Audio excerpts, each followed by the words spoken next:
Good morning students. जोमनेट PG college online कक्षाओं में आपका हार्दिक स्वागत है। और अपन आज राजस्थान का भूगोल, इसमें पार्ट 3 चलेगा। राजस्थान का भूगोल।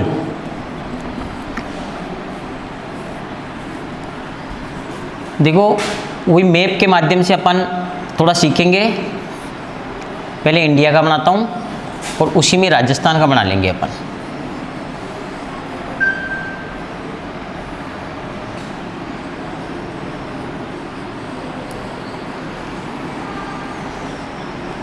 ये इंडिया। देखो, अपना जो राजस्थान है इसमें ये वेस्ट पार्ट है पश्चिम और ये है नॉर्थ उत्तर। और कौन से भाग में स्थित था? उत्तर पश्चिम में, उत्तर पश्चिम। अब आज जो अपन टॉपिक चालू करेंगे इसमें अपने राजस्थान की स्थिति वगैरह देख लिया, इसका विस्तार देख लिया, उत्तर दक्षिण जो पूर्व पश्चिम लंबाई चौड़ाई है, इसकी कुल स्थलीय सीमा है, सारी चीज़ें अपन ने देख ली हैं। अपन आज इसके राजस्थान के भौतिक प्रदेश, राजस्थान के भौतिक प्रदेश, भौतिक प्रदेश ये देखेंगे। देखो स्टूडेंट्स, अपना जो राजस्थान है इसका जो क्षेत्रफल, इसकी बात अपन ने कर ली थी, 3,42,239 वर्ग किलोमीटर। कितना है राजस्थान का क्षेत्रफल? 3,42,239 वर्ग किलोमीटर। अब भौतिक प्रदेश की दृष्टि से राजस्थान को 4 भागों में बांटा गया है। कितने भागों में बांटा गया है? 4 भागों में। और उच्चावस्था कह दो, या पहला इसका मरुस्थलीय प्रदेश है जिसको अपन पश्चिमी मरुस्थल कहते हैं, पश्चिमी मरुस्थल। दूसरा इसका है, क्योंकि इधर डेजर्ट मरुस्थल आ गया, बीच में जो अरावली पर्वतमाला है, पहले इधर बता दूं थोड़ी, यहाँ यह है पश्चिमी मरुस्थल, ये बीच में अरावली पर्वतमाला है, और ये पूर्वी मैदान है, पूर्वी मैदान। और यहाँ पर है दक्षिणी पूर्वी पठार, जिसको अपन हाड़ौती का पठार कहते हैं। ऐसे 4 भागों में बांटा है। तो पहला कौन सा है? पश्चिमी मरुस्थल। दूसरा है मध्यवर्ती पहाड़ी क्षेत्र, कह दो इसको मध्यवर्ती पहाड़ी क्षेत्र, पहाड़ी क्षेत्र। ये अरावली पर्वतमाला है, अरावली पर्वतमाला। तीसरा वाला है पूर्वी मैदान, पूर्वी मैदान। और चौथा है दक्षिणी पूर्वी हाड़ौती का पठार, हाड़ौती का पठार। देखिए स्टूडेंट्स, ये 4 भागों में राजस्थान को उच्चावस्था की दृष्टि से, कहीं पर पहाड़ी क्षेत्र हैं, कहीं पर मैदानी भाग हैं, कहीं पर मरुस्थल है, तो कहीं पर पठार है। अब देखो, ये मुख्य 4 भाग हो गए इसके। कितने भाग हो गए? 4 भाग। ये जो दक्षिणी पूर्वी पठार है, ये हाड़ौती का पठार के नाम से जाना जाता है, इसको हाड़ौती का पठार भी कहा जाता है। ये अपने भारत का जो प्रायद्वीपीय पठार है, प्रायद्वीपीय पठार, इसी का ही भाग है, जो अपना चौथा भाग है। अब देखो, अपन एक एक को यहाँ पर थोड़ी सी डिटेल से देखेंगे। इसमें जो पहला भाग है ये आपका कौन सा है? पश्चिमी मरुस्थल। अब इस पश्चिमी मरुस्थल को राजस्थान की स्थिति विस्तार मैंने डिटेल से आपको बताई हुई है। राजस्थान के मध्यवर्ती भाग से यहाँ पर देखो, ये अरावली पर्वतमाला है। कौन सी पर्वतमाला है? अरावली पर्वतमाला। और राजस्थान को 2 भागों में बांटी जाने वाली एक 50 सेंटीमीटर समवर्षा रेखा, समवर्षा रेखा बहुत इंपॉर्टेंट है, इसको ध्यान से देखो। ये जो अरावली पर्वतमाला है और इसके दक्षिणी भाग से ये 50 सेंटीमीटर समवर्षा रेखा, समवर्षा रेखा उसे कहा जाता है, समान वर्षा वाले स्थानों को दर्शाने वाली रेखा समवर्षा रेखा कहलाती है। ये राजस्थान को 2 भागों में बांट रही है। अब ये तो हो गई 50 सेंटीमीटर समवर्षा रेखा, लेकिन यहाँ जो अरावली पर्वतमाला है और पश्चिमी मरुस्थल, इन दोनों के बीच में 40 सेंटीमीटर समवर्षा रेखा गुजरती है। किस किस के मध्य? यहाँ पश्चिमी मरुस्थल, जिसे अपन कहते हैं थार का मरुस्थल। क्या नाम है इसका? थार का मरुस्थल। इस डेजर्ट का नाम है थार। और ये जो थार का मरुस्थल है और अरावली पर्वतमाला है, इन दोनों के बीच में यहाँ से ये रेखा गुजर रही है। ये इन दोनों भौतिक प्रदेशों को विभाजित करने वाली रेखा है 40 सेंटीमीटर समवर्षा रेखा। अब देखिए स्टूडेंट्स, ये जो पश्चिमी मरुस्थल है, इसके भी अपन डिवाइड करते हैं। इसको पश्चिमी मरुस्थल को यानी थार के मरुस्थल को दो भागों में बांटा जाता है। मुख्य रूप से कितने भागों में बांटा जाता है? दो भागों में। एक तो आपका है शुष्क मरुस्थल, एक है आपका अर्ध शुष्क मरुस्थल।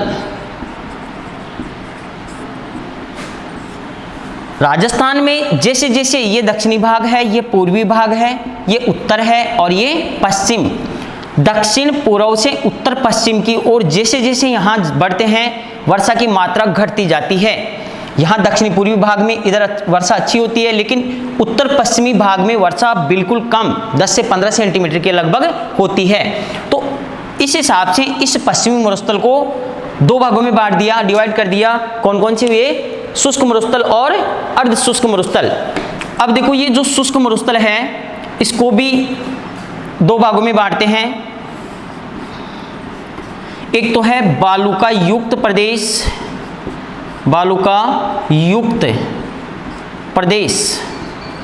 एक है आपका बालुका मुक्त प्रदेश।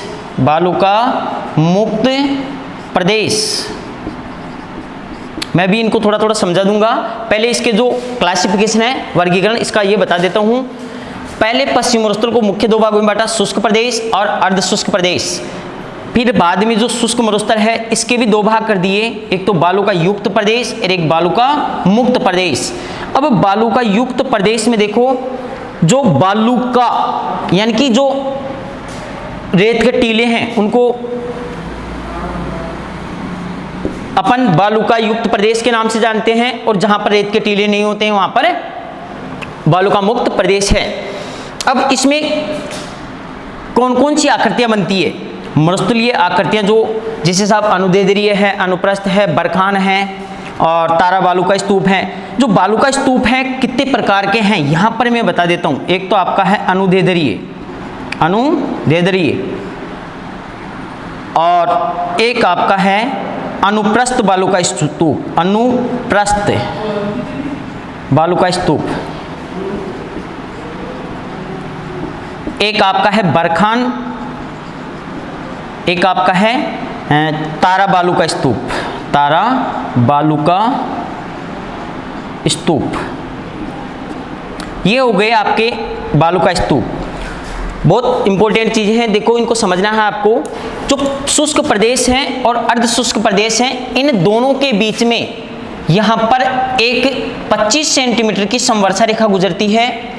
कौन सी? 25 सेंटीमीटर की समवर्षा रेखा। इसके इधर दक्षिण पूर्व वाला भाग ये तो है आपका बालुका अर्ध शुष्क मरुस्थल, और इसके उत्तर पश्चिम वाला ये भाग है आपका शुष्क मरुस्थल।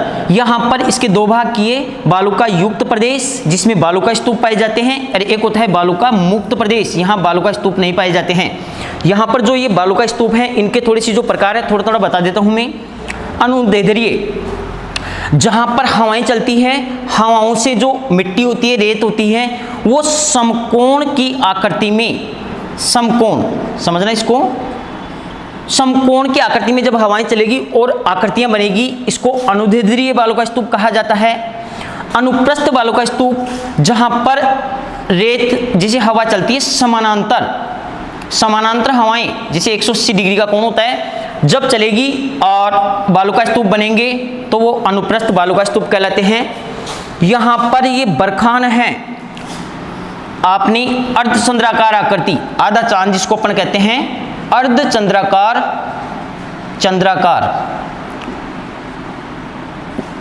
जो आकृतियां पाई जाती हैं, जिन बालुका स्तूपों की आकृति कैसी होगी, अर्धचंद्राकार, उन बालुका स्तूपों को अपन क्या कहते हैं, बरखान।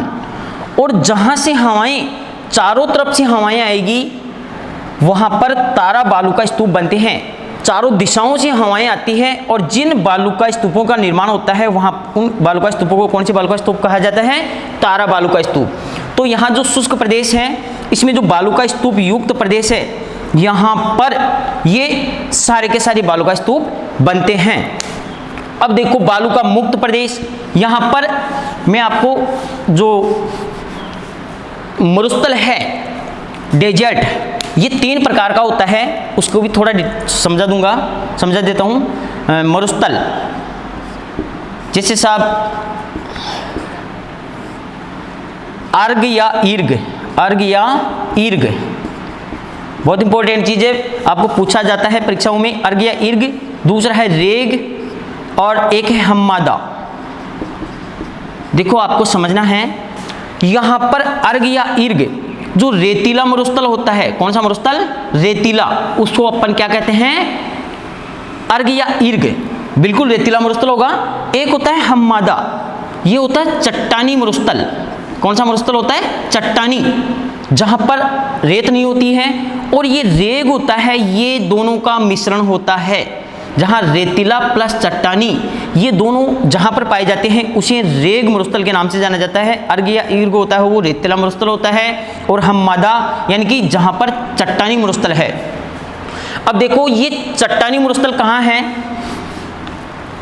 अपने यहां पर पश्चिमी मरुस्थल में, यहां बीकानेर है, यहां जैसलमेर है और यहां बाड़मेर। देखो ये जोधपुर, यहां बीकानेर, जैसलमेर, जोधपुर में फलोदी, जोधपुर में कौन सा स्थान है, फलोदी। जैसलमेर में पोखरण है, पोखरण, और यहां बीकानेर में लूणकरणसर है, लूणकरणसर, ये स्थान है।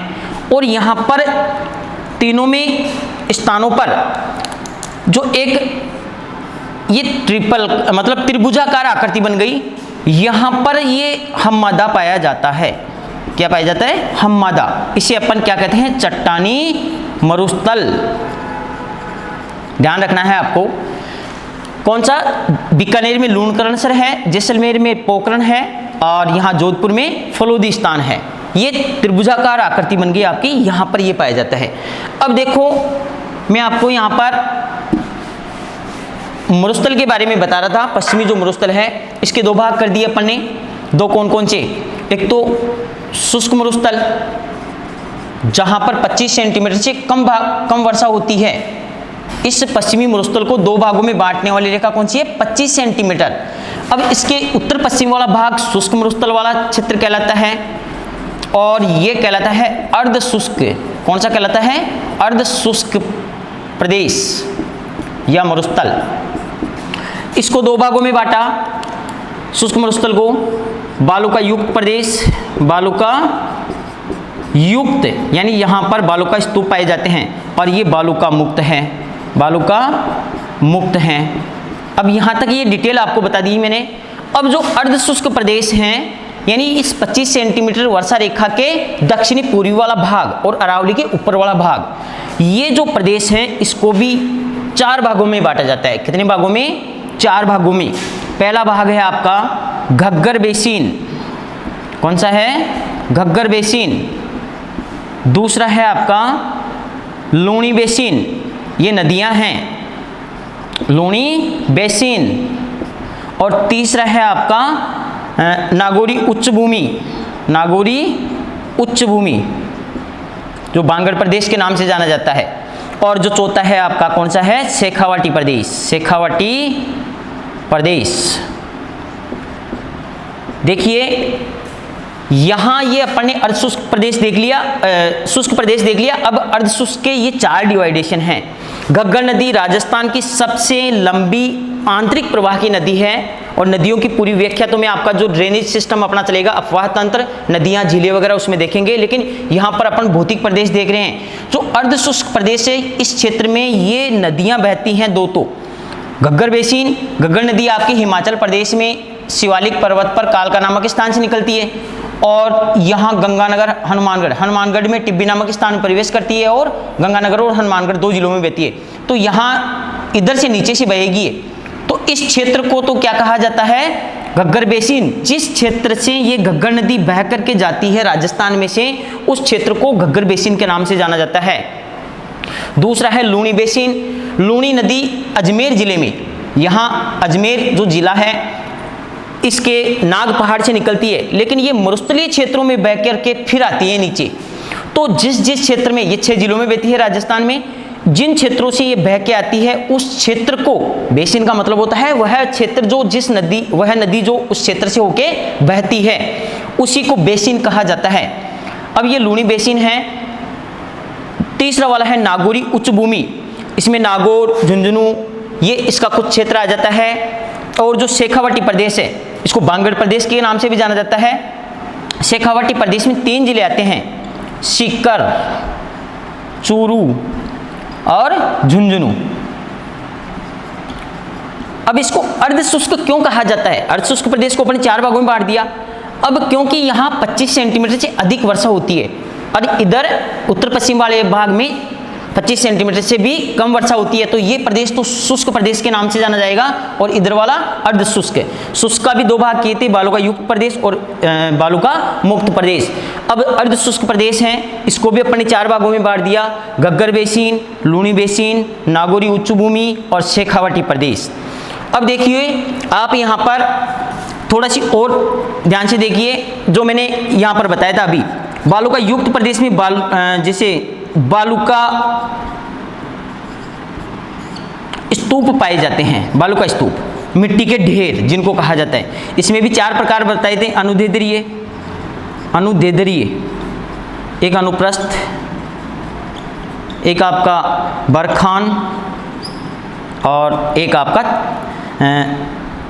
जिसको अपन तारा बालू का स्तूप। कौन सा है? तारा बालू का स्तूप। ये हो गए, मैंने इसकी बहुत डिटेल बताई आपको। पश्चिमी मरुस्थल है। अब देखिए जो अरावली पर्वतमाला है और पश्चिमी मरुस्थल है, इन दोनों के बीच में से एक 40 सेंटीमीटर की समवर्षा रेखा गुजरती है। कौन सी? 40 सेंटीमीटर की। पहला आपका पश्चिमी मरुस्थल और दूसरा है यहाँ अरावली पर्वतमाला, अरावली पर्वतमाला, जिसको अपन कहते हैं मध्यवर्ती पहाड़ी क्षेत्र। अब जो अरावली पर्वतमाला है और पश्चिमी मरुस्थल है, इन दोनों के बीच में से ये 40 सेंटीमीटर की समवर्षा रेखा गुजरती है। समवर्षा रेखा। यहाँ पर अरावली की भी मैं थोड़ी सी डिटेल बता देता हूँ। यहाँ राजस्थान में इस अरावली की जो स्थिति है इस हिसाब से है। देखो अरावली पर्वतमाला इधर पंजाब हरियाणा वाला क्षेत्र, ये दिल्ली है। यहाँ उत्तर में दिल्ली में रायसीन की पहाड़ियाँ हैं। कौन सी हैं? रायसीन की पहाड़ियाँ, जहाँ राष्ट्रपति भवन बना हुआ है। कौन सा भवन? राष्ट्रपति भवन। गुजरात में, ये आपका गुजरात वाला क्षेत्र आ गया। गुजरात में यहाँ पालनपुर, कौन सा स्थान है? पालनपुर। यहाँ तक ये अरावली कुल लंबाई तो इसकी है, अरावली की कुल लंबाई कितनी है? 692 किलोमीटर। यहाँ राष्ट्रपति भवन बना हुआ है, रायसीन की पहाड़ियाँ, और दिल्ली में गुजरात में पालनपुर, यहाँ से यहाँ तक इसका विस्तार है। तो कुल विस्तार तो इसका है 692 किलोमीटर। अब राजस्थान में इसकी जो लंबाई है, राजस्थान में 550 किलोमीटर है। कितनी है? 550 किलोमीटर। अब देखो ये लगभग 80% राजस्थान में है, लगभग 80% का है राजस्थान में। और राजस्थान में उत्तर में जो झुंझुनू जिला है, कौन सा है? झुंझुनू। और नीचे उदयपुर सिरोही, यहाँ नीचे, यहाँ ऊपर सिरोही आ जाता है और नीचे उदयपुर, ये भाग है। राजस्थान में इसकी कुल लंबाई कितनी है? 550 किलोमीटर, लगभग 80% राजस्थान में है। ये विश्व की प्राचीनतम पर्वतमाला है, प्राचीनतम पर्वतमाला है। अब देखो अरावली पर्वतमाला को कितने भागों में बांटा था? 3 भागों में। कितने भागों में बांटते हैं? 3 भागों में। पहला भाग है उत्तरी अरावली पर्वतमाला, उत्तरी अरावली। दूसरा भाग है मध्यवर्ती अरावली पर्वतमाला, मध्यवर्ती अरावली पर्वतमाला,